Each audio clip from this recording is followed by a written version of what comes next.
El mal no es un ente distante ni un mito de tiempos antiguos. Vive en nosotros, se oculta tras nuestras decisiones y se despierta cuando las circunstancias lo permiten. ¿Qué pasaría si la línea entre lo correcto y lo impensable se desvaneciera, y que sin darnos cuenta nos convirtiéramos en verdugos, o en víctimas de un sistema que nos devora desde dentro? Entre ángeles y demonios, entre el cielo y el infierno, se despliega la eterna pregunta que ha inquietado a la humanidad. ¿Somos en esencia buenos o malos? Esta no es una cuestión nueva. Desde los primeros trazos de la civilización hemos tratado de entender qué nos definen como seres humanos. En las mitologías, en la filosofía, en el arte, hemos buscado respuestas que expliquen por qué somos capaces de actos de bondad desinteresada y al mismo tiempo de atrocidades inimaginables. El cielo y el infierno, los ángeles y los demonios no son solo conceptos espirituales. Son metáforas de nuestra dualidad interna, de esa constante batalla que se libra en el corazón humano. La ciencia, sin embargo, se atrevió a desafiar esta cuestión desde una perspectiva diferente. En 1971, el psicólogo Philip Zimbardo intentó arrojar luz sobre uno de los aspectos más inquietantes de la naturaleza humana: el impacto del entorno en nuestras decisiones morales. Su famoso experimento de la prisión de Stanford no fue solo un estudio más en la psicología social, sino una incursión en los rincones más oscuros de nuestra humanidad. Un esfuerzo por comprender si las circunstancias pueden transformar a personas comunes en héroes o villanos. Zimbardo seleccionó cuidadosamente a un grupo de estudiantes. Personas normales, equilibradas, sin antecedentes de violencia ni rasgos psicológicos extremos. Los dividieron en dos grupos. Unos serían guardias y los otros prisioneros, y los colocaron en una prisión simulada. Las instrucciones eran simples. Cada grupo debía vivir sus roles. En ese momento, nadie sospechaba lo que estaba por venir. Lo que sucedió dentro de esa prisión artificial cambió la forma en que entendemos la psicología humana. Los guardias, vestidos con una autoridad simbólica, comenzaron a ejercer su poder de maneras cada vez más abusivas. La dinámica de poder se tornó tóxica rápidamente. Los prisioneros, por otro lado, se hundieron en la desesperación, adoptando roles de sumisión, docilidad y, en algunos casos, de total rendición. En menos de una semana, el experimento se había convertido en un escenario de crueldad psicológica y abuso. Zimbardo se vio obligado a detenerlo al sexto día, mucho antes de lo planeado. ¿Pero por qué es tan relevante este experimento? Porque no solo expuso la fragilidad del carácter humano frente al poder y la autoridad, sino que también reveló algo aún más profundo. Todos llevamos en nuestro interior la capacidad tanto para desarrollar el mal como para desarrollar el bien. Las condiciones externas, el contexto, tienen un impacto inmenso en nuestras acciones. Esto no significa que estemos predestinados al mal cuando las circunstancias se vuelven adversas, pero sí que debemos ser conscientes de nuestra vulnerabilidad ante el entorno. Este experimento levantó una avalancha de críticas. ¿Era ético exponer a los participantes a este tipo de experiencias traumáticas? ¿Había ido Zimbardo demasiado lejos? Estas preguntas son importantes, pero no deben desviar nuestra atención de la lección más poderosa. El entorno moldea nuestras acciones más de lo que queremos admitir. Si el poder corrompe, como lo vimos en los guardias, y si la desesperanza paraliza, como lo vimos en los prisioneros, entonces, ¿qué significa realmente ser humano? ¿Somos tan volubles como lo sugiere este experimento, o tenemos la capacidad de elegir, incluso bajo presión, la bondad sobre la maldad? La respuesta no es sencilla, pero quizás no sea tan desesperanzadora como parece. El mal absoluto y el bien absoluto son extremos ideales, prácticamente imposibles de alcanzar. Sin embargo, lo que sí está a nuestro alcance es la posibilidad de elegir ser mejores, día a día, decisión tras decisión. Y es ahí donde reside nuestra verdadera humanidad. En el esfuerzo constante por inclinar la balanza hacia el bien, a pesar de las tentaciones y las presiones que puedan surgir.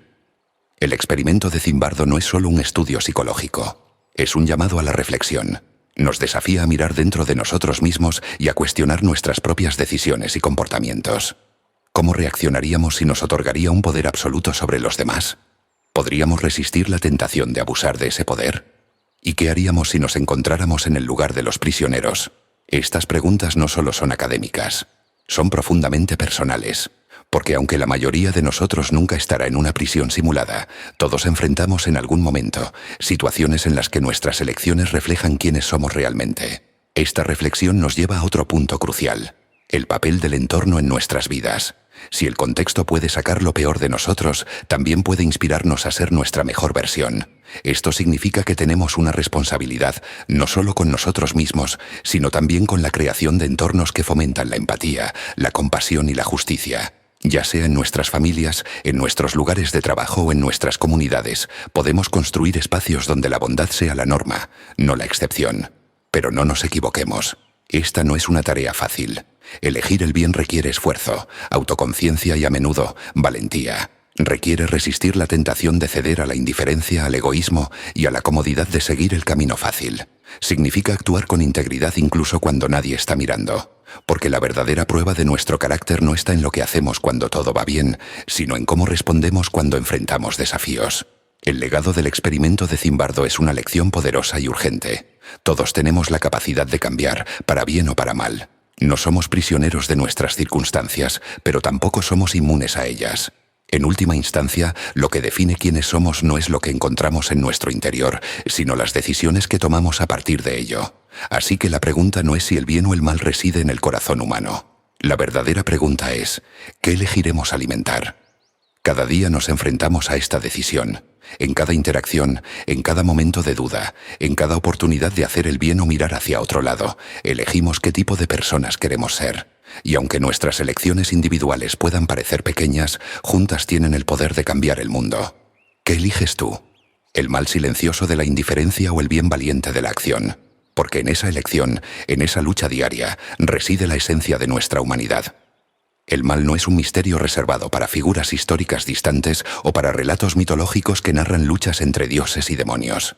Es algo mucho más cercano, algo que reside potencialmente en todos nosotros. Philip Zimbardo lo entendió profundamente al observar cómo, a lo largo de la historia, personas ordinarias, vecinos, amigos, padres amorosos, se transformaban en instrumentos de destrucción y crueldad. Desde el impuesto al terror de Stalin hasta las atrocidades del régimen nazi, desde la masacre de Nankín hasta el genocidio en Ruanda, los horrores de la humanidad compartían un denominador común. Actos de maldad inimaginables perpetrados por individuos que, hasta el día anterior, parecían incapaces de tal brutalidad. Para Zimbardo, el enigma no era solo cómo ocurrirían estos actos, sino por qué. ¿Qué desencadenaba esas transformaciones tan radicales en la conducta humana? ¿Era el mal una fuerza inherente a ciertos individuos o, más inquietante aún, podía cualquier persona cruzar esa línea bajo las circunstancias adecuadas? Estas preguntas no podían responderse únicamente desde la teoría o desde los relatos históricos. Requerían una exploración directa, una inmersión profunda en los mecanismos que permitían que personas normales se convirtieran en perpetradores de atrocidades. Por eso, Zimbardo decidió realizar un experimento sin precedentes, uno que buscara las raíces del mal no en textos académicos ni en interpretaciones filosóficas, sino en la experiencia humana misma. La elección de una prisión como escenario no fue casual. En la década de 1970, las cárceles de Estados Unidos eran un microcosmos de violencia y deshumanización. Eran lugares donde el sistema penal no solo castigaba, sino que despojaba a las personas de su dignidad, donde los guardias asumían un poder absoluto y los prisioneros eran reducidos a meros números. Sin embargo, para Zimbardo, la cuestión más intrigante no eran las estructuras físicas ni las políticas del sistema penitenciario, sino cómo las personas reaccionaban al poder y a la subordinación. ¿Era posible que el contexto de una prisión creara las mismas dinámicas de abuso y crueldad incluso entre individuos que no eran criminales? Para averiguarlo, decidió construir su propia prisión. El experimento fue cuidadosamente diseñado para eliminar cualquier predisposición hacia la violencia. Zimbardo reclutó a 24 estudiantes universitarios, seleccionados no solo por su salud física y mental, sino también por su estabilidad emocional y sus buenos antecedentes. Estos jóvenes no eran delincuentes, ni siquiera personas con tendencias agresivas. Eran estudiantes comunes, el tipo de individuos que podrían encontrar en una biblioteca o en un partido de fútbol. Su única conexión era la curiosidad y la disposición a participar en un experimento por $15 diarios. Una cantidad modesta pero suficiente para atraer a voluntarios en una época económicamente complicada. El proceso de asignación de roles fue tan aleatorio como simbólico. Una moneda al aire decidió quiénes serían guardias y quiénes serían prisioneros. Sin embargo, lo que sorprendió a Zimbardo fue que, aunque la asignación final dependía del azar, la mayoría de los participantes expresaron una preferencia por ser prisioneros. ¿Por qué? Muchos dijeron que querían ponerse a prueba, experimentar cómo reaccionarían bajo presión y aprender algo sobre sí mismos en el proceso.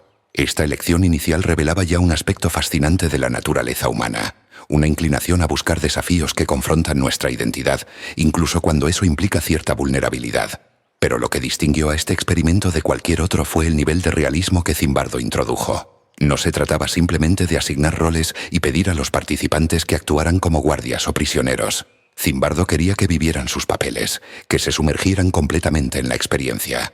Para lograrlo, se recrearon las condiciones de una prisión real, con celdas, uniformes y reglas estrictas. Sin embargo, el detalle más impactante fue el arresto simulado. Los futuros prisioneros fueron detenidos en sus propias casas por policías reales, esposados frente a sus vecinos, acusados de falsos delitos y llevados a prisión simulada. Este nivel de autenticidad no era un simple truco. Era una estrategia deliberada para romper la barrera entre la simulación y la realidad. Porque como Zimbardo entendía profundamente, una mentira suficientemente convincente puede volverse más poderosa que la verdad. Una vez en la prisión, los prisioneros fueron sometidos a un proceso de despersonalización. Se les despojó de sus pertenencias personales, se les asignaron números en lugar de nombres y se les hizo vestir uniformes idénticos. Este acto de borrar su individualidad no era solo simbólico, era un paso fundamental para sumergirlos en su nuevo rol. Por otro lado, los guardias recibieron uniformes, gafas de sol reflejantes que ocultaban sus ojos y un conjunto de reglas vagas que les daban autoridad prácticamente ilimitada sobre los prisioneros. No se les instruyó a abusar de su poder, pero tampoco se les dieron límites claros. En este vacío de reglas, Zimbardo sabía que el verdadero experimento comenzaría a desarrollarse. Aquí es donde el experimento alcanzó un nivel de profundidad psicológica que pocos podían anticipar. Los prisioneros, al enfrentar un trato humillante y deshumanizante, comenzaron a internalizar su rol. Algunos intentaron resistir, pero pronto se dieron cuenta de que su resistencia solo conduciría a más castigos. Otros se adaptaron rápidamente, adoptando una actitud sumisa, casi mecánica, como si el simple acto de supervivencia se hubiera convertido en su única prioridad. En contraste, los guardias, que al principio parecían incómodos con su autoridad, comenzaron a abrazarla con creciente entusiasmo. Algunos se convirtieron en figuras autoritarias, imponiendo reglas arbitrarias y castigos desproporcionados. Lo que comenzó como un simple experimento se transformó en un teatro de dinámicas de poder, donde las máscaras del mal empezaron a desaparecer. Zimbardo observaba todo desde una posición privilegiada, pero lo que vio lo perturbó profundamente. El experimento no solo estaba revelando cómo las personas reaccionaban ante el poder y la subordinación, estaba exponiendo las grietas en nuestra concepción de la moralidad humana. Los prisioneros y los guardias no eran villanos ni héroes, eran personas normales, empujadas a situaciones extraordinarias. Y lo que estas situaciones revelaban era que el mal no requiere de maldad inherente, solo necesita un contexto que lo alimente. Una de las lecciones más poderosas de este experimento es que la identidad humana es mucho más flexible de lo que queremos admitir. Bajo las condiciones adecuadas, cualquier persona puede adoptar un rol que contradiga por completo sus valores y creencias. Pero esto no significa que estemos condenados a la corrupción o a la sumisión. Significa que debemos ser conscientes del impacto que el entorno tiene sobre nuestras decisiones y, más importante aún, de nuestra capacidad para resistirlo. La pregunta que surge entonces no es solo qué tan fácil es para alguien cruzar la línea hacia el mal, sino qué podemos hacer para construir entornos que promuevan lo mejor de nosotros, no lo peor. Porque si algo dejó claro el experimento de Zimbardo, es que las raíces del mal no están en nuestra esencia, sino en los contextos que creamos. Y si somos capaces de construir prisiones que despojan a las personas de su humanidad, también somos capaces de construir comunidades que las empoderarán. La transformación que Zimbardo presentó no fue solo un estudio psicológico. Fue una advertencia y un llamado a la acción. Si no somos conscientes de las dinámicas que nos rodean, podemos convertirnos en prisioneros o guardias en nuestra propia vida. La elección al final siempre será nuestra. ¿Qué elegiremos construir? ¿Qué roles decidiremos adoptar? Y lo más importante, ¿seremos capaces de reconocer nuestras máscaras antes de que nos definan? El infierno no es solo un lugar de fuego y tormento descrito en los textos religiosos. A veces, el infierno se construye en la mente de quienes son despojados de todo lo que los define como individuos. Cuando una persona es reducida a un simple número, cuando su identidad se borra y su humanidad es sistemáticamente erosionada, comienza la verdadera aniquilación del ser. No hace falta tortura física. El sometimiento psicológico es suficiente para quebrar hasta el más fuerte. Este principio ha sido utilizado por siglos en prisiones, campos de concentración, centros de detención y regímenes totalitarios. Desde los gulags soviéticos hasta los campos de exterminio nazi, la deshumanización ha sido la herramienta más efectiva para someter a las personas. Cuando se pierde el sentido de identidad, cuando se es absorbido por la masa y convertido en una pieza insignificante dentro de un sistema, el espíritu se fragmenta. Se vuelve más fácil controlar a alguien cuando su mente ya no le pertenece. Zimbardo, con su profundo interés en la psicología del mal, entendía esto a la perfección. Sabía que para convertir su experimento en un reflejo auténtico de la realidad, tenía que recrear no solo las condiciones físicas de una prisión, sino también las condiciones psicológicas que despojan a un individuo de su identidad. Y lo logró de una forma perturbadoramente efectiva. El primer día del experimento fue diseñado para romper la individualidad de los prisioneros desde el primer instante. No fue solo una cuestión de cambiar su ropa, sino de despojarlos de todo lo que los hacía sentir humanos. Se les ordenó entregar todas sus pertenencias personales, desde sus relojes hasta sus carteras, eliminando cualquier conexión con el mundo exterior. Sus nombres fueron reemplazados por números, y ese simple detalle no era trivial.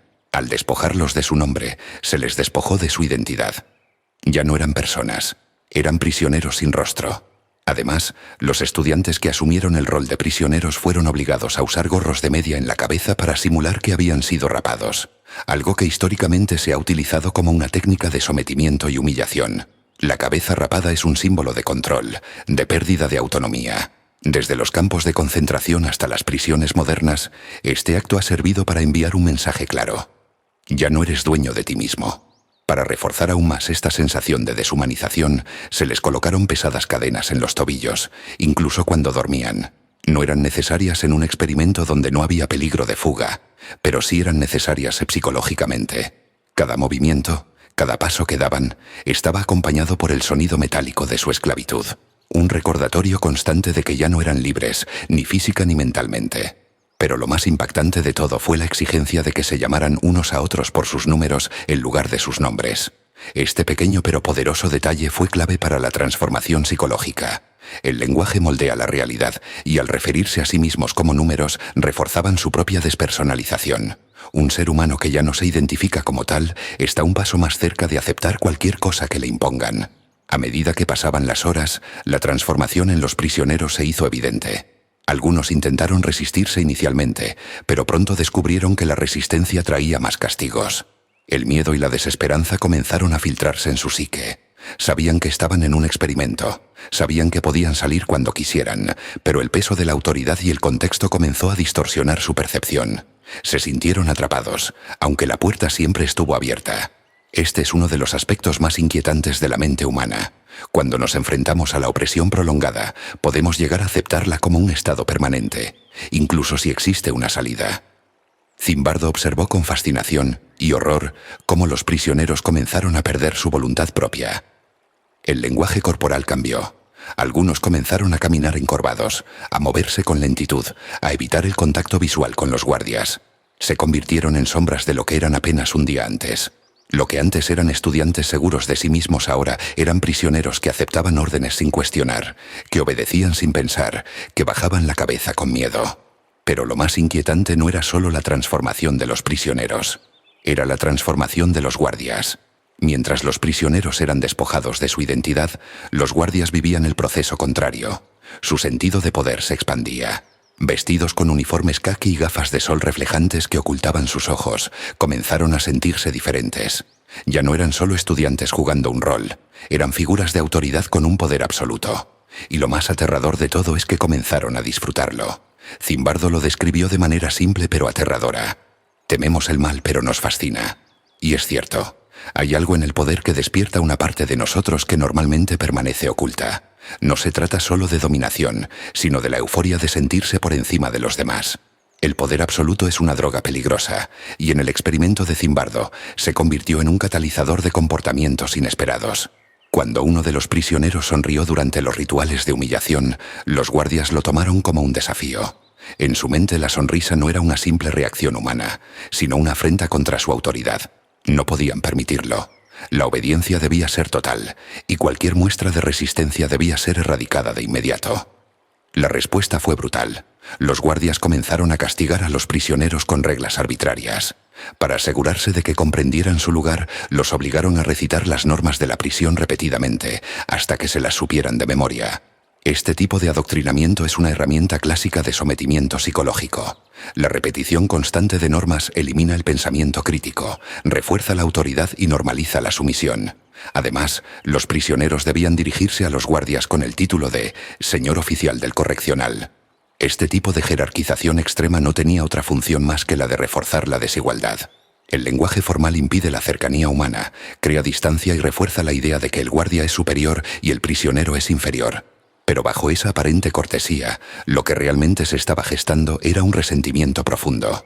Los prisioneros no respetaban a los guardias, los odiaban, pero ese odio no podía manifestarse. Se acumulaba en silencio, transformándose en frustración, en impotencia, en una rabia contenida que no tenía escape. Lo que Zimbardo vio en esos primeros días fue una de las revelaciones más impactantes de su carrera. Cuando se nos coloca en un rol de poder sin restricciones, podemos perder la noción de los límites morales con una rapidez aterradora. Y cuando se nos coloca en un rol de subordinación, nuestra identidad puede desmoronarse hasta un punto donde la resistencia parece imposible. Los prisioneros dejaron de verse a sí mismos como individuos. Los guardias dejaron de verlos como personas. Ambos grupos estaban atrapados en una ilusión que, aunque creada en un experimento, tenía efectos devastadores en su psique real. Lo que había comenzado como una simulación estaba mutando en algo más profundo, más inquietante. Y lo más aterrador de todo era la pregunta que emergía con cada nuevo día del experimento. Si el contexto lo permite, si la autoridad lo exige, si las reglas lo justifican, ¿cuántos de nosotros seríamos capaces de convertirnos en verdugos sin darnos cuenta? Esa pregunta no era solo para los participantes, era para toda la humanidad. El poder es una fuerza de doble filo. Puede ser el catalizador de grandes cambios positivos, pero también el acceso directo a los rincones más oscuros de la psique humana. A lo largo de la historia, ha demostrado ser la piedra angular que define el comportamiento de individuos y sociedades. Cuando se otorga autoridad sin restricciones, sin controles morales o límites externos, la estructura psicológica del individuo comienza a cambiar de forma alarmante. Lo que Philip Zimbardo presenció en el experimento de la prisión de Stanford no fue solo una simulación, fue una demostración en tiempo real de cómo el poder puede deformar la identidad de una persona hasta volverla irreconocible. La transformación de los guardias en opresores no fue inmediata, pero sí fue inevitable. En el transcurso de solo unos días, jóvenes comunes y corrientes, sin antecedentes de violencia ni tendencias autoritarias, comenzaron a ejercer su poder de manera cada vez más agresiva. El control ya no era solo un mecanismo para mantener el orden dentro del experimento, sino una fuente de placer psicológico. La autoridad les brindaba una nueva identidad, una que no solo aceptaron, sino que comenzaron a disfrutar. Desde el primer día quedó claro que los guardias estaban ansiosos por imponer su dominio. Sabían que no podían recurrir a la violencia física debido a las reglas del experimento, pero la creatividad humana no tiene límites cuando se trata de infligir sufrimiento. En este caso, encontraron un método aceptable para castigar: el ejercicio forzado. A simple vista, esto podría parecer una estrategia disciplinaria menor, un método inofensivo para controlar a los prisioneros, pero rápidamente se convirtió en una herramienta de tortura psicológica. El guardia Hellman fue el primero en descubrir que el castigo físico podía ser sustituido por un castigo psicológico igual de efectivo. Comenzó ordenando flexiones abdominales y saltos a los prisioneros.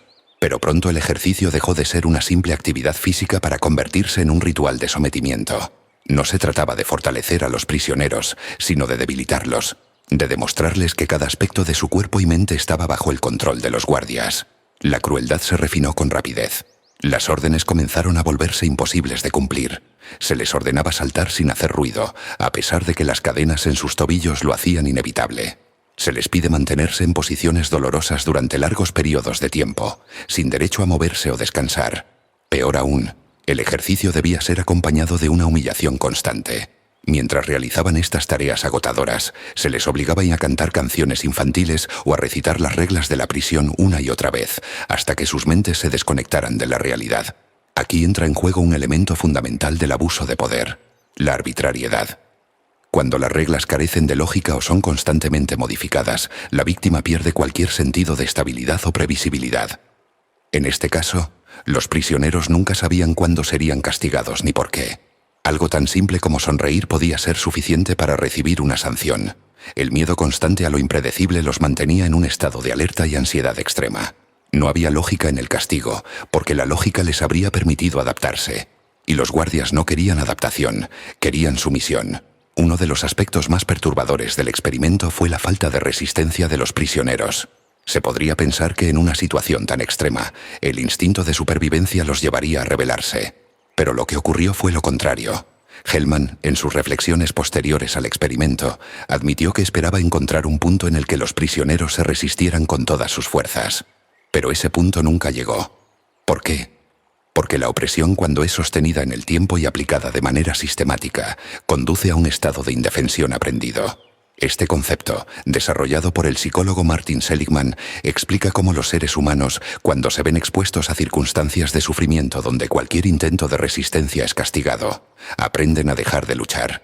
No es que no quieran escapar, sino que acepten la opresión como un estado permanente e inmutable. Este fenómeno ha sido documentado en prisioneros de guerra, víctimas de abuso doméstico y sistemas totalitarios. Con el tiempo, el cerebro se adapta al sufrimiento constante, y la víctima se resigna a la idea de que cualquier intento de resistencia solo empeorará su situación. Esto es lo que sucedió en el experimento de Stanford. Los prisioneros no resistieron porque habían aprendido que la resistencia solo traía más sufrimiento. No era cobardía. Era un mecanismo de defensa inconsciente para evitar el castigo. La única manera de sobrevivir era obedecer sin cuestionar. Los guardias no se conformaron con el abuso físico y psicológico. Descubrieron que el verdadero control se encuentra en la privación. Cuando una persona está despojada de todo, incluso de su dignidad, cualquier pequeño privilegio se convierte en un tesoro invaluable. Y quien controla esos privilegios, controla a la persona.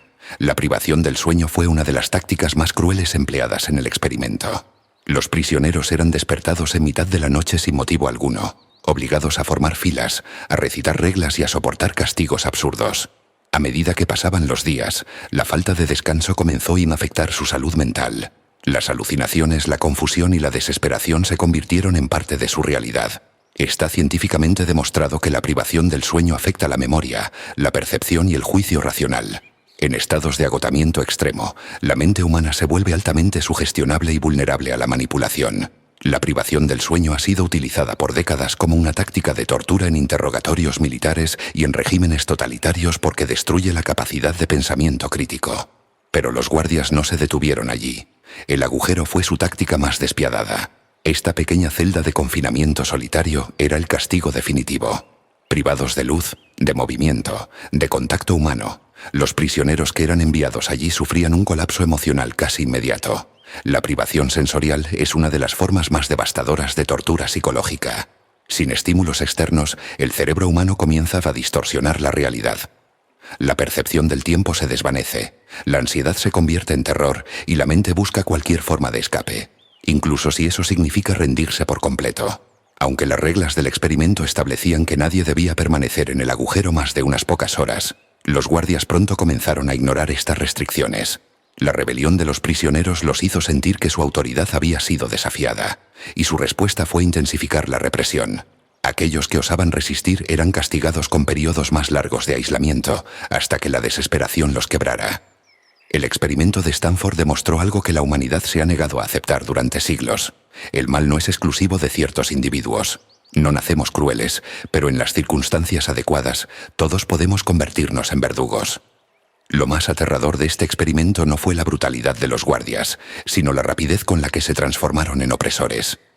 Estos jóvenes no eran monstruos. Eran estudiantes comunes, con familias, amigos, sueños y aspiraciones. Pero en cuanto se les otorgó poder sin restricciones, su sentido de la moralidad comenzó a desmoronarse. Este experimento nos deja con una pregunta inquietante. Si a nosotros nos dieran poder absoluto sobre otros, sin miedo a represalias ni consecuencias, ¿actuaríamos diferente? La historia nos ha mostrado que la respuesta no es tan simple como nos gustaría creer. La ley de Newton establece que toda acción genera una reacción. En el mundo físico, esto significa que cada fuerza aplicada provoca una respuesta en sentido contrario. Pero este principio no solo rige el universo material, también gobierna las dinámicas humanas. Toda opresión tarde o temprano engendra resistencia. No importa cuán total sea el control, ni cuán absoluto sea el sometimiento. Siempre habrá un punto de quietud en el que el espíritu humano se niega a seguir doblándose. En el experimento de la prisión de Stanford, la resistencia tardó en manifestarse. Los primeros días estuvieron marcados por la sumisión, la confusión y la progresiva despersonalización de los prisioneros. El miedo, el agotamiento y la humillación parecían haberlos convertido en seres dóciles, fácilmente manipulables. Pero la opresión nunca es sostenible indefinidamente. Siempre hay un momento en el que el dolor, en lugar de paralizar, despierta algo más profundo: la voluntad de lucha. El primer motín no fue impulsivo ni caótico. Fue una resistencia organizada y silenciosa. Los prisioneros, a pesar de haber sido sistemáticamente despojados de su identidad, aún conservan la capacidad de coordinarse, de planear y de desafiar la autoridad de los guardias. Durante la mañana, en un acto de desafío colectivo, se quitaron los gorros de media que simulaban sus cabezas rapadas y utilizaron sus camas para bloquear la entrada de sus celdas. Este acto era mucho más que un simple intento de hacer la vida difícil a los guardias. Era una declaración de que aún eran dueños de sus decisiones, que no habían sido completamente reducidos a objetos pasivos dentro de la prisión. En un sistema basado en la obediencia absoluta, el simple acto de decir no era revolucionario. La reacción de los guardias no se hizo esperar. La violencia física estaba prohibida dentro del experimento, pero su deseo de retomar el control los llevó a buscar alternativas. Desmantelaron las barricadas con fuerza bruta, confiscaron las camas y como castigo adicional les quitaron sus prendas de repuesto, dejándolos aún más vulnerables y despojados. Pero el problema no se resolvió con esta represión. Los guardias sabían que un segundo motín sería inevitable si no tomaban medidas más sofisticadas para desmantelar la resistencia. Aquí es donde entró en juego la verdadera maquinaria de control psicológico. La historia nos ha enseñado que los sistemas de opresión rara vez se sostienen únicamente mediante la fuerza. Los grandes regímenes totalitarios han sabido que la mejor forma de controlar a las masas no es a través de la represión absoluta, sino mediante la manipulación de la unidad. Si un grupo es lo suficientemente fuerte para rebelarse, el método más eficaz para debilitarlo no es atacarlo de frente, sino fracturarlo desde dentro. Los guardias aplicaron una táctica sencilla pero devastadora: crear divisiones entre los prisioneros. Comenzaron a otorgar privilegios a algunos mientras castigaban a otros. Un día, ciertos prisioneros recibían mejor comida, ropa más cómoda o incluso una pausa en los castigos. Al día siguiente los beneficios eran rotados y otros se convertían en los favorecidos. Este sistema no solo generó resentimiento entre los prisioneros, sino que rompió los lazos de confianza. Ya no sabían quién estaba realmente de su lado. El enemigo ya no era solo el opresor, sino también el compañero que podría traicionarlos para obtener un pequeño alivio del sufrimiento. La estrategia de funcionamiento con precisión quirúrgica. La resistencia, que en un principio era una fuerza unificada, se transformó en fragmentos de paranoia y desconfianza. La amenaza de una nueva rebelión se desvaneció. Philip Zimbardo observó todo esto desde su sala de control, cada vez más perturbado por la facilidad con la que los prisioneros caían en la trampa del sistema.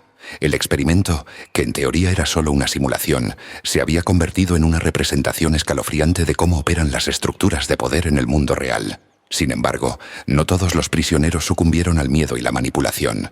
Uno de ellos, después de sufrir reiterados abusos físicos y psicológicos, alcanzó un punto de ruptura. Su respuesta no fue la sumisión ni la obediencia, sino la histeria. Su crisis emocional fue tan extrema que incluso los guardias más crueles se sintieron incómodos. Sus gritos, su desesperación, su descontrol total desafiaban la narrativa que ellos mismos habían construido. La idea de que tenían un control absoluto sobre sus prisioneros. Un hombre que no tiene miedo es un peligro para cualquier sistema de opresión. Zimbardo no estaba seguro de si el prisionero estaba fingiendo o si realmente había llegado al límite de su resistencia psicológica. Finalmente, decidió retirarlo del experimento. Pero lo que no anticipó es que esto solo encendería una nueva chispa de resistencia. El prisionero que lo sustituyó comprendió la gravedad de la situación. Sabía que los métodos convencionales de rebelión no funcionaban. Sabía que cualquier acto de resistencia violenta sería sofocado rápidamente. Así que optó por una táctica distinta: una huelga de hambre. Este acto de desafío era radical. No dependerá de la fuerza física ni de la cooperación de otros prisioneros. Era un acto de resistencia individual que los guardias no podían sofocar con castigos físicos. La respuesta de los guardias fue inmediata y despiadada. Intentaron persuadirlo, presionarlo psicológicamente, lo encerraron en el agujero con una bandeja de comida en las manos, esperando que la desesperación lo hiciera rendirse. Pero nada funcionó. Más que su negativa a comer, lo que realmente atemorizó a los guardias fue lo que su protesta representaba: una fisura en su sistema de control, un recordatorio de que aún quedaban algunas personas que no estaban completamente sometidas. Intentaron obligar a otros prisioneros a convencerlo de desistir, esperando que la presión social hiciera lo que ellos no pudieran. Pero esto solo aumentó el malestar general. El descontento creció, y la sensación de estar atrapados en una prisión real, sin salida ni esperanza, se volvió más opresiva que nunca. Lo más devastador del experimento no fueron los castigos físicos ni la tortura psicológica. Fue la absoluta impotencia de los prisioneros cuando intentaron utilizar las vías legales para salir. Se les informó que podían presentar quejas ante una comisión especial encargada de evaluar sus condiciones. Sin embargo, al intentarlo, comprendieron que todo era una farsa. Los miembros de la comisión los escuchaban con aparente interés, pero sin la menor intención de ayudarlos y sin tomar nota de absolutamente nada. Sus solicitudes de liberación fueron rechazadas por razones triviales. El sistema no solo los había encarcelado básicamente, sino que también había cerrado cualquier posibilidad de escapar allí a través de la burocracia.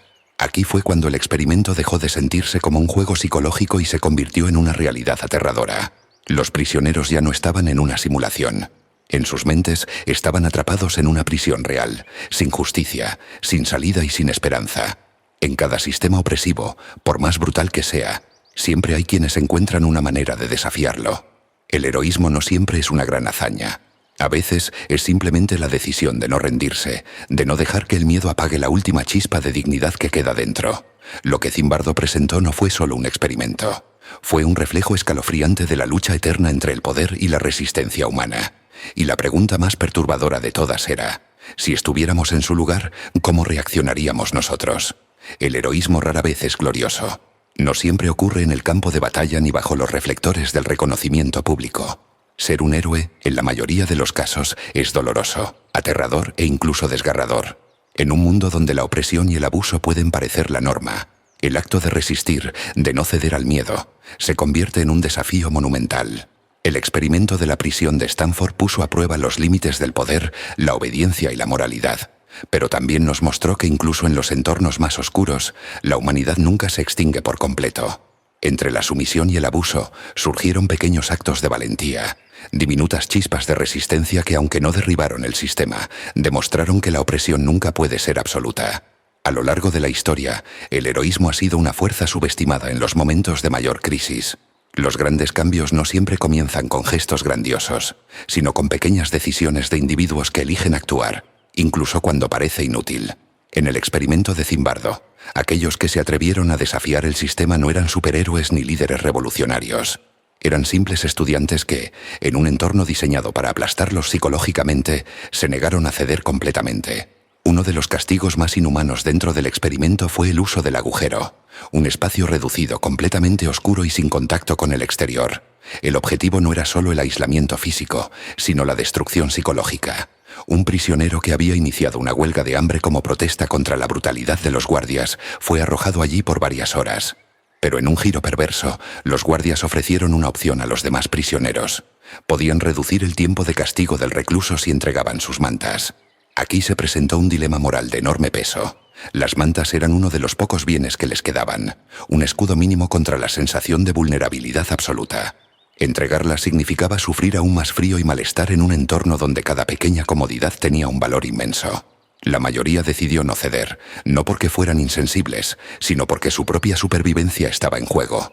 Pero uno de ellos, en un acto de valentía silenciosa, sacrificó su manta para aliviar el sufrimiento de su compañero. Este fue un momento crucial. En un sistema que había sido diseñado para erradicar la empatía y reducir a los prisioneros a simples números sin identidad. Este gesto fue una declaración de resistencia.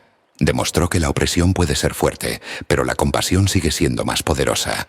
La pregunta que surge es, ¿cuántos de nosotros seríamos capaces de hacer lo mismo en una situación similar? Cuando el miedo nos domina, cuando la presión nos obliga a pensar solo en nosotros mismos, tendríamos la fuerza de voluntad para ayudar a otro, incluso a costa de nuestro propio bienestar.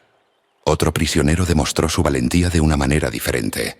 En un intento de quebrar por completo el espíritu de los reclusos, los guardias implementaron un método de humillación extrema: obligar a los prisioneros a maldecirse y humillarse entre sí. El objetivo no era solo erosionar la solidaridad, sino destruir cualquier sentido de dignidad personal.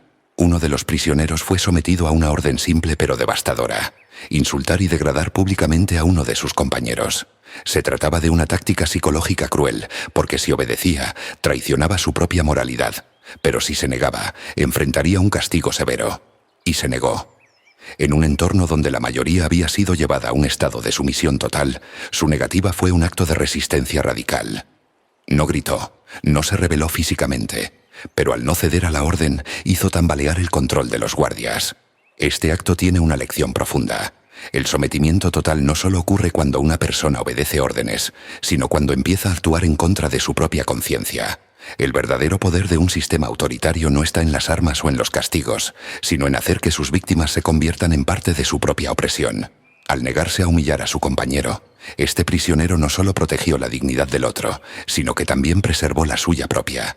En un mundo donde la presión social y la amenaza del castigo pueden hacernos actuar en contra de nuestros principios, este gesto es un recordatorio de que siempre tenemos una elección. En ocasiones, el verdadero coraje no está en resistir en silencio, sino en ser la voz que se atreve a decir basta, cuando todos los demás callan. El experimento de la prisión de Stanford no se detuvo porque los prisioneros lograron rebelarse o porque los guardias decidieron reflexionar sobre sus acciones. Se detuvo porque alguien de afuera se atrevió a confrontar la realidad de lo que estaba ocurriendo. Esa persona fue Christina Maslach, una científica y pareja sentimental de Zimbardo. Cuando Maslach visitó la prisión, se horrorizó con lo que vio. Los prisioneros ya no parecían estudiantes actuando en un experimento. Parecían reclusos reales, completamente derrotados. Los guardias no parecían simples participantes, sino figuras de autoridad con una sed de poder. Fue la única que se atrevió a cuestionar el experimento. Fue la única que, a pesar de saber lo importante que era para la carrera de Zimbardo, tuvo el coraje de decirle que lo que estaba haciendo estaba mal. Gracias a ella, el experimento, que debía durar 14 días, terminó al 6º. Aquí hay una lección fundamental. No basta con que el mal exista para que prospere. Necesita que la gente lo acepte, lo normalice, lo justifique. Maslach nos recuerda que el poder no es absoluto cuando hay alguien dispuesto a desafiarlo. Tras analizar los resultados del experimento, Zimbardo descubrió algo que se repetiría en cárceles reales, en regímenes totalitarios y en contextos de abuso de poder en todo el mundo. 1. La colectividad reduce la responsabilidad individual. Cuando las personas actúan dentro de un grupo, su sentido de responsabilidad se diluye. Se convencen de que sus acciones no son culpa suya, sino del sistema en el que están inmersos. 2. La ideología y el apoyo institucional justifican la violencia. Si existe una narrativa que legitima el abuso, la gente lo acepta sin cuestionarlo. En Stanford, los guardias creían que estaban cumpliendo con su rol. En las cárceles reales, los oficiales justifican sus acciones diciendo que siguen órdenes. 3. El poder cambia a las personas y las hace sucumbir ante su influencia. El poder absoluto no solo corrompe, sino que transforma la identidad misma de quien lo ejerce. La línea entre lo correcto y lo incorrecto se difumina hasta que el abuso se vuelve normal. En 2002, la BBC intentó replicar el experimento de Stanford, pero los resultados fueron diferentes. Descubrieron que cuando los guardias no recibían instrucciones claras de ejercer poder, su comportamiento era mucho menos violento. Este descubrimiento reveló algo crucial. El liderazgo es el factor clave en la tiranía. Cuando no hay figuras que refuercen la opresión, la mayoría de las personas no se vuelven crueles por sí solas. El experimento de Stanford nos obliga a mirarnos en el espejo de la naturaleza humana. No podemos simplemente condenar a los guardias ni victimizarnos como prisioneros, porque en la vida real todos tenemos momentos en los que estamos en ambos roles. Y la pregunta más incómoda de todas es, si te dieran poder absoluto, sin consecuencias, sin restricciones, ¿realmente actuarías diferente? El experimento de la prisión de Stanford nos confronta con una verdad ineludible. La naturaleza humana es compleja y dual. Dentro de cada persona existe la capacidad de hacer el bien, de actuar con compasión y valentía, pero también la potencialidad de convertirse en verdugo, de ejercer el abuso y justificarlo bajo las circunstancias adecuadas. No somos exclusivamente héroes ni villanos. Somos el resultado de nuestras decisiones, nuestras circunstancias y la manera en que interpretamos el poder. A lo largo de la historia, esta dualidad ha sido el motor de la humanidad. La misma especie que creó arte, filosofía, derechos humanos y avances tecnológicos incomparables es la misma que ha erigido imperios de opresión, genocidios y sistemas de tortura que desafían toda lógica y moralidad. La clave no está en negar la existencia del mal dentro de nosotros, sino en comprender qué factores nos inclinan hacia uno u otro extremo y cómo podemos tomar decisiones que nos alineen con la ética y la justicia. El poder no es inherentemente malo, pero puede ser un catalizador de la corrupción si no se maneja con responsabilidad. El experimento de Stanford demostró lo fácil que es para las personas perder de vista su moralidad cuando se les otorga poder absoluto sin consecuencias.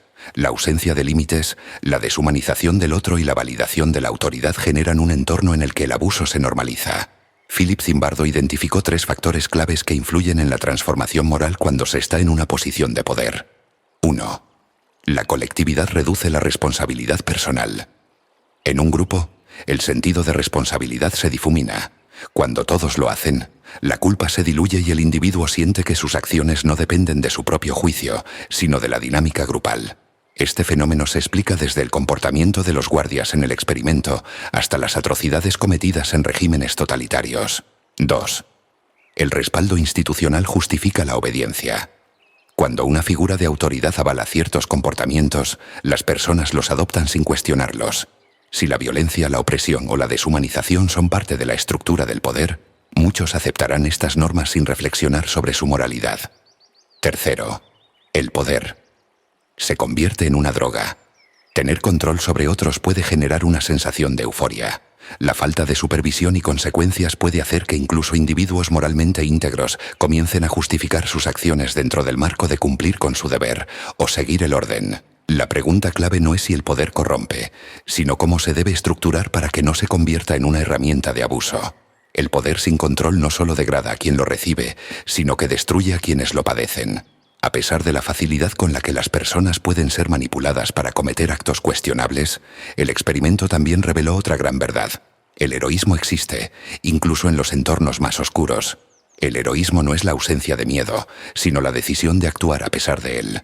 En el experimento de Stanford, quienes resistieron el abuso no lo hicieron porque eran inmunes al dolor o al miedo, sino porque se negaron a aceptar la normalización del mal. El acto de un prisionero entregando su manta para aliviar el sufrimiento de otro. El hombre que se negó a insultar a su compañero. Christina Maslach se enfrentó a Zimbardo para detener el experimento. Todos estos son ejemplos de cómo, incluso cuando la estructura de poder favorece el abuso, siempre habrá quienes elijan la dignidad y la justicia. Estos momentos nos recuerdan algo fundamental. El mal solo triunfa cuando la gente buena decide quedarse callada. En cada sistema corrupto, en cada sociedad donde la injusticia es permitida, hay individuos que eligen ser parte del problema y otros que deciden enfrentarlo, aunque eso les cueste sacrificios personales. El experimento de Stanford no solo nos ayuda a comprender la psicología del poder y la obediencia, sino que nos proporciona herramientas para evitar caer en estas trampas en nuestra vida diaria. Aquí hay algunas acciones que puedes tomar para fortalecer tu conciencia y evitar ser víctima o cómplice de sistemas opresivos. 1. Cuestiona la autoridad incluso cuando parezca justificada. No sigas órdenes de manera ciega.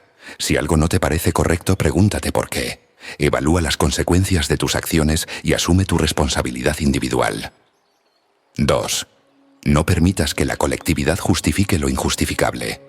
Si ves que un grupo está normalizando comportamientos destructivos, sé el primero en cuestionarlos. La historia nos ha mostrado que los peores crímenes de la humanidad ocurrieron no porque una persona malvada los promoviera, sino porque miles los permitieron. 3. Entrena tu resistencia al estrés y la presión social. Muchas personas caen en la obediencia porque el miedo o la presión social los hacen actuar en contra de sus principios. Practica la autodisciplina, la independencia de pensamiento y la fortaleza mental para no sucumbir ante entornos de alto estrés. 4. Celebra y aprende de los héroes reales. No todos los héroes usan capa. Busca ejemplos de personas que se hayan enfrentado a la injusticia y pregúntate qué puedes aprender de ellos. Sé el cambio que quieres ver en el mundo. No necesitas estar en una prisión simulada para enfrentarte a dilemas éticos. Cada día hay oportunidades para actuar con integridad, defender lo correcto y desafiar estructuras injustas. El experimento de Stanford sigue siendo uno de los estudios más impactantes en la historia de la psicología, porque nos obliga a mirarnos en el espejo de nuestra propia naturaleza. Si hubieras estado en ese experimento, ¿qué papel habrías desempeñado? ¿Habrías sido uno de los guardias que se dejó llevar por la autoridad y se convirtió en opresor? ¿Habrías sido uno de los prisioneros que pasó completamente al miedo y la obediencia? ¿O habrías sido una de las pocas personas que incluso en el peor escenario encontró una forma de resistir? No podemos responder esa pregunta con certeza hasta que nos enfrentemos a circunstancias reales, pero lo que sí podemos hacer es prepararnos. Podemos fortalecer nuestro carácter, nuestra independencia moral y nuestro sentido de justicia para que, cuando llegue el momento, tengamos la capacidad de elegir conscientemente el bien sobre el mal. El experimento de la prisión de Stanford nos deja una lección clara. El poder no es bueno ni malo en sí mismo, sino que amplifica la verdadera naturaleza de quien lo posee. El mal no necesita de monstruos para existir, solo necesita que personas comunes elijan no actuar. Pero lo contrario también es cierto. La bondad y la justicia solo prevalecen cuando alguien decide defenderlas. Entonces la pregunta final no es si la naturaleza humana es buena o mala. La verdadera cuestión es, En cada momento de tu vida, cuando enfrentes una injusticia, cuando presencies el abuso de poder, cuando tengas la oportunidad de hacer lo correcto, ¿qué decisión tomarás? El experimento de Zimbardo no solo reveló lo fácil que es corromper la naturaleza humana, sino también que la resistencia, aunque rara, sigue existiendo. Que hay quienes, incluso cuando todo está diseñado para quebrarlos, se niegan a ceder. El experimento terminó, pero su eco aún resuena. Porque el verdadero peligro no está en quienes nacen malvados, sino en la facilidad con la que personas comunes pueden ser moldeadas por el poder. En cada sistema, en cada sociedad, en cada grupo, la historia se repite. Unos someten, otros se rinden, y unos pocos se atreven a resistir. Pero aquí está la clave. Nadie es inmune. No se trata de simples estudiantes en un experimento. Es el jefe que abusa de su autoridad, el soldado que sigue órdenes sin cuestionarlas, el ciudadano que elige el silencio ante la injusticia. El legado del experimento de Zimbardo es una advertencia y una oportunidad. Podemos ser mejores. No somos prisioneros de nuestras circunstancias, pero tampoco somos inmunes a ellas. En última instancia, lo que define quiénes somos no es lo que llevamos dentro, sino las decisiones que tomamos a partir de ello. Hoy y cada día enfrentamos esta elección. En cada interacción, en cada momento de duda, en cada oportunidad de hacer el bien o mirar hacia otro lado, decidimos qué tipo de personas queremos ser. Y aunque nuestras elecciones individuales puedan parecer pequeñas, juntas tienen el poder de cambiar el mundo.